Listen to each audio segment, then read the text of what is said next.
ಪ್ರಕೃತಿಯನ್ನ ತಾಯಿಯಾಗಿ ಕಾಣೋ ಈ ಭರತ ಭೂಮಿಯಲ್ಲಿ ಹೆಣ್ಣಿಗೆ ವಿಶೇಷ ಸ್ಥಾನಮಾನ ನೀಡಿದ್ದಾರೆ. ಆದರೆ ಅದೇ ಹೆಣ್ಣು ಜನ್ಮ ನನಗೆ ಮುಳ್ಳಾಯಿತೆಂಬುದನ್ನು ಯಾರ ಬಳಿ ಹೇಳಲಿ? ಕಲಿಯುಗದ ಕೀಚಕರ ಅಟ್ಟಹಾಸಕ್ಕೆ ದೇವನು ಮೌನವಾಗಿಯೇ ಕೂತ. ಪ್ರತಿ ಜೀವರಾಶಿಯಲ್ಲೂ ದೇವರನ್ನು ಕಾಣೋ ಪವಿತ್ರ ಹಿಂದೂ ಧರ್ಮದಲ್ಲಿ ಜನನವಾದ ನನ್ನನ್ನು ಭಾವನೆಗಳೇ ಇಲ್ಲದೆ ನನಗೂ ಜೀವವಿದೆ ಎಂಬುದನ್ನೇ ಲೆಕ್ಕಿಸದೆ ಚಿತ್ರಹಿಂಸೆ ಕೊಟ್ಟು ರಕ್ಕಸರಂತೆ ಎಳೆದು ತಿಂದಾಗ ಚೀರಾಡಿದರೂ ಕೇಳಲಿಲ್ಲ ಯಾರಿಗೂ.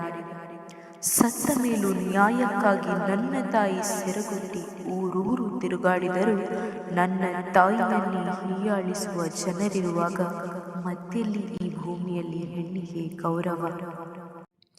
ಹೌದು, ನಾನು ಸೌಜನ್ಯ. ನಮ್ಮದು ತುಂಬಿದ ಕೂಡು ಕುಟುಂಬ.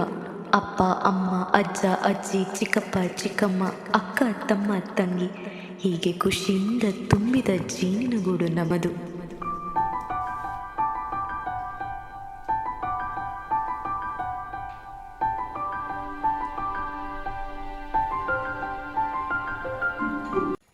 ನಾನು ಹುಟ್ಟಿದ್ದು 1995 ಅಕ್ಟೋಬರ್ 18ರಂದು.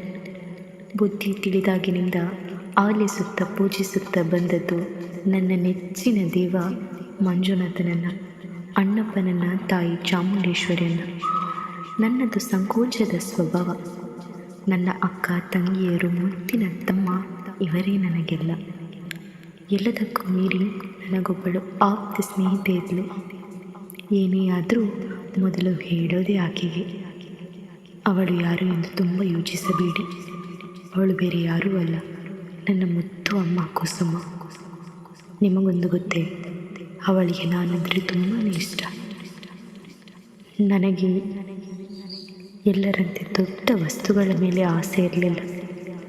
ನನ್ನ ಅಪ್ಪ ಕಷ್ಟಪಟ್ಟು ದುಡಿದ ಸಂಪಾದನೆಯಲ್ಲಿ ಏನೇ ಕೊಡಿಸಿದರೂ ಅದು ನನಗೆ ಸ್ವರ್ಗದಿಂದ ಬಂದ ಉಡುಗೊರೆ. ಆದರೂ ನನ್ನಲ್ಲೊಂದು ಕನಸಿತ್ತು. ಚೆನ್ನಾಗಿ ಕಲಿತು ಅಪ್ಪ ಅಮ್ಮನಿಗೆ ಸಮಾಜದಲ್ಲೊಂದು ಸ್ಥಾನಮಾನ ಕೊಡಿಸಬೇಕು ಅಂತ. ಆದರೆ ಏನು ಮಾಡಲಿ, ನಾನೊಬ್ಬಳು ಮತಾದೃಷ್ಟೆ. ಭೂಲೋಕದ ಕೈಲಾಸ ಎಂದೇ ಪ್ರಸಿದ್ಧ ಪಡೆದ ನನ್ನ ಹುಟ್ಟೂರು ಧರ್ಮಸ್ಥಳದಲ್ಲಿ ಹುಟ್ಟಿದ್ದು. ಹುಟ್ಟಿನಿಂದ ಬೆಳೆದು 17 ವರ್ಷ ಪ್ರಾಯದವರೆಗೂ ನಾನು ಯಾರಿಗೂ ನೋಯಿಸಿದ್ದಿಲ್ಲ, ಕೇಡು ಬಯಸಿದ್ದಿಲ್ಲ. ಮತ್ತ್ಯಾಕೆ ಆ ದೇವನಿಗೆ ಅಷ್ಟೊಂದು ಸಿಟ್ಟು? ಆ ದಿನ ನನಗೆ ಕಾಲೇಜಿನಲ್ಲಿ ಪರೀಕ್ಷೆ. ಬೆಳಿಗ್ಗೆ ಬೇಗನೆ ಎದ್ದು ಓದತೊಡಗಿದೆ. ಓದುತ್ತಾ ಕಾಲೇಜಿಗೆ ಹೊರಡುವ ಟೈಮ್ ಆಗಿತ್ತು. ಬೇಗನೆ ನನ್ನ ಕೆಲಸಗಳನ್ನು ಮುಗಿಸಿಕೊಂಡೆ. ಈ ಪರೀಕ್ಷೆಯ ಕಿರಿಕಿರಿಯಲ್ಲಿ ಆವತ್ತು ಖುಷಿಯ ವಿಚಾರವಿತ್ತು. ಹೌದು, ನಮ್ಮ ಮನೆಯಲ್ಲಿ ಅಂದು ಹೊಸ ಊಟದ ಸಂಭ್ರಮ. ಬೆಳಗಿನ ತಿಂಡಿಯನ್ನು ಬಿಟ್ಟು ಅಮ್ಮನ ಮುಖವನ್ನು ನೋಡದೆ ಉಪವಾಸ ಹೊರಟೆ. ಕಾಲೇಜಿನಲ್ಲಿ ಪರೀಕ್ಷೆ ತರಗತಿಗಳನ್ನು ಮುಗಿಸಿ ಬೇಗನೆ ಹೊರಟೆ. ಯಾಕೆ ಹೇಳಿ?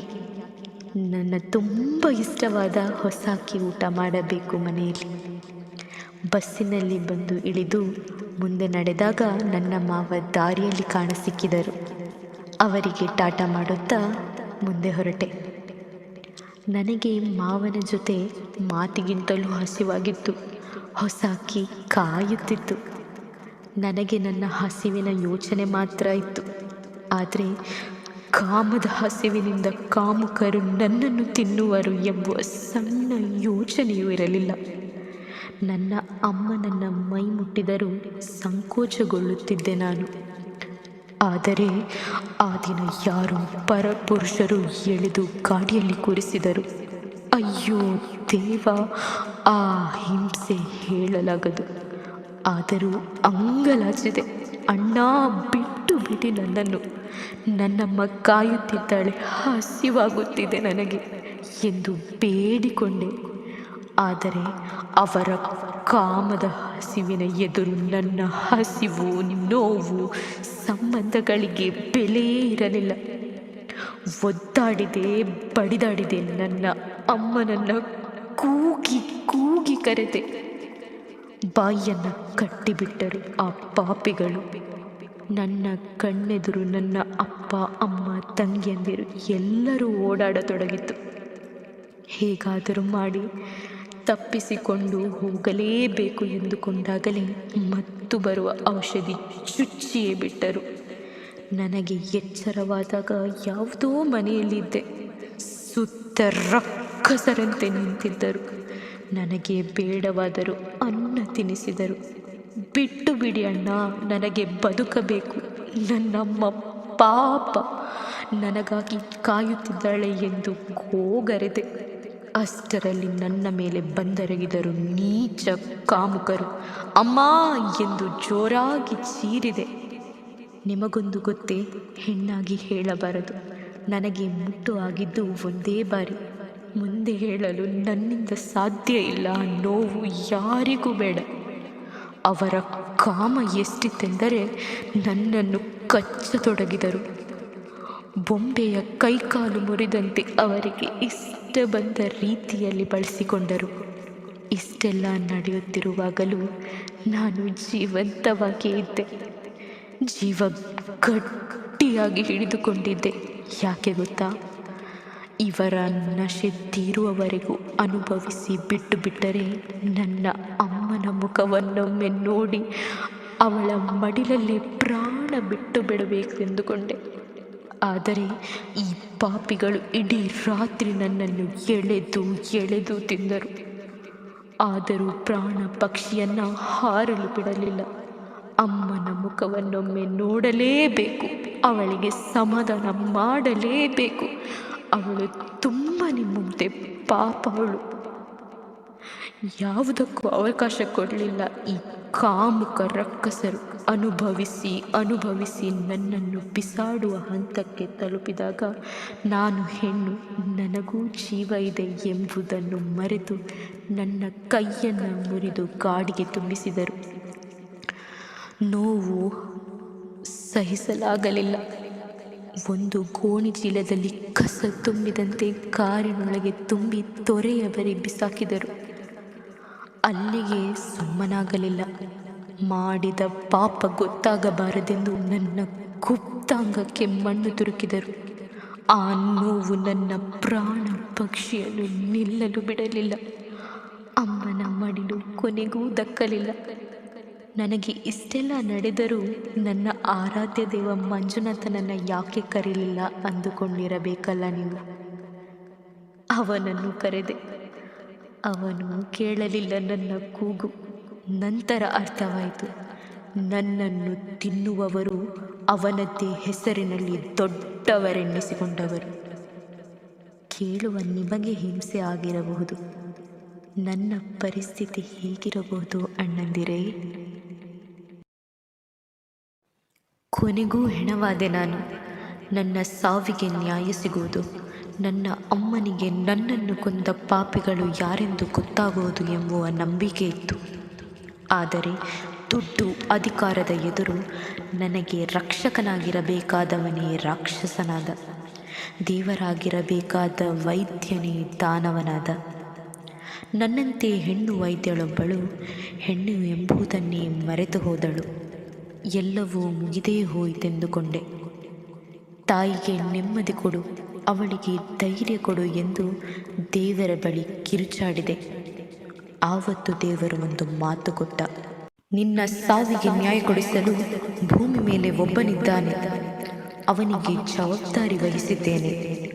ಮೇಲಿನಿಂದಲೇ ಒಬ್ಬ ವ್ಯಕ್ತಿಯನ್ನು ತೋರಿಸಿದ. ನೋಡಲು ಎದುರಾಳಿಯನ್ನು ಭಯಪಡಿಸುವಂತಹ ಗಾಂಭೀರ್ಯ. ನೋಡಿದೊಡನೆ ಕೈ ಮುಗಿಯಬೇಕೆನಿಸಿತು. ಅಲ್ಲಿಂದ ಹೊಸ ಭರವಸೆ ಹುಟ್ಟಿತು.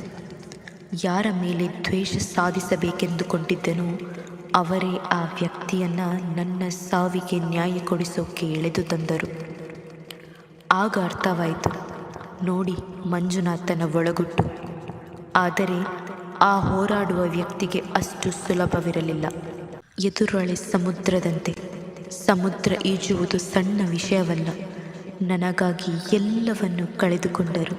ಇಲ್ಲ ಸಲ್ಲದ ಆರೋಪಗಳನ್ನು ಹೊರಿಸಿದರೂ, ಪ್ರತಿನಿತ್ಯ ಚಿತ್ರಹಿಂಸೆ ಕೊಟ್ಟರೂ ಆ ವ್ಯಕ್ತಿ ಮಾತ್ರ ನನ್ನ ಜಪ ಮಾಡುವುದನ್ನು ಬಿಡಲೇ ಇಲ್ಲ. ನನ್ನನ್ನು ದೇವಿ ಎಂದು ಕರೆಯಲಾರಂಭಿಸಿದರು. ಅಲ್ಲಿಗೆ ಅರ್ಥವಾಯಿತು ನೋಡಿ, ದುಷ್ಟ ಸಾಮ್ರಾಜ್ಯದ ಅಳಿವಿಗಾಗಿ ಆ ಮಂಜುನಾಥ ನನಗೆ ಈ ರೀತಿಯ ಮರಣ ಕೊಟ್ಟ. ನಾನು ಸಾಮಾನ್ಯಳಲ್ಲ, ನಾನೊಬ್ಬಳು ದೇವಿ ಸ್ವರೂಪಿಣಿ ಎಂಬುದು ಈತ ತೋರಿಸಿಕೊಟ್ಟ. ಈಗ ನನ್ನ ಶಕ್ತಿಯ ಅರಿವಾಗಿದೆ, ತಯಾರಾಗಿದ್ದೇನೆ. ಮಂಜುನಾಥನ ಅಪ್ಪಣೆಗಾಗಿ ಕಾಯುತ್ತಿದ್ದೇನೆ. ನನ್ನ ಘನಘೋರ ಸಾವಿಗೆ ಮತ್ತು ನನ್ನಂತೆ ಸಾವಿಗೀಡಾದ ಸಾವಿರಾರು ಹೆಣ್ಣು ಮಕ್ಕಳಿಗೆ ನ್ಯಾಯ ಕೊಡಲು ಸಿದ್ಧಳಾಗಿದ್ದೇನೆ. ಅತ್ಯಾಚಾರ ಎಂಬುವ ಪದ ಈ ಭೂಮಿ ಮೇಲೆ ಕೇಳಲು ಸಿಗದಂಥ ಪರಿಸ್ಥಿತಿ ನಿರ್ಮಾಣವಾಗಬೇಕು. ಅಂತಹ ರುದ್ರಾವತಾರವನ್ನು ತಾಳಿ ಈ ದುಷ್ಟರ ಸಂಹಾರಕ್ಕೆ ಸಿದ್ಧಳಾಗಿದ್ದೇನೆ. ಕಾದಿರಿ. ಹೆಣ್ಣೊಬ್ಬಳು ಸಾಮಾನ್ಯಳಲ್ಲ. ಮಹಾಭಾರತದಲ್ಲಿ ದ್ರೌಪದಿ ಹೇಗೋ, ರಾಮಾಯಣದಲ್ಲಿ ಸೀತೆ ಹೇಗೋ, ಕಲಿಯುಗದಲ್ಲಿ ಸೌಜನ್ಯ ಏನು ಎಂಬುದನ್ನು ಜಗತ್ತಿಗೆ ತಿಳಿಸಲಿದ್ದೇನೆ. ಯಾವುದೇ ಹೆಣ್ಣು ಮಕ್ಕಳಿಗೆ ಅನ್ಯಾಯವಾದರೂ ಸಿಡಿದೆದ್ದು ನಿಲ್ಲುವ ಶಕ್ತಿಯಾಗಿ ನಿಮ್ಮ ಮುಂದೆ ಬರಲಿದ್ದೇನೆ.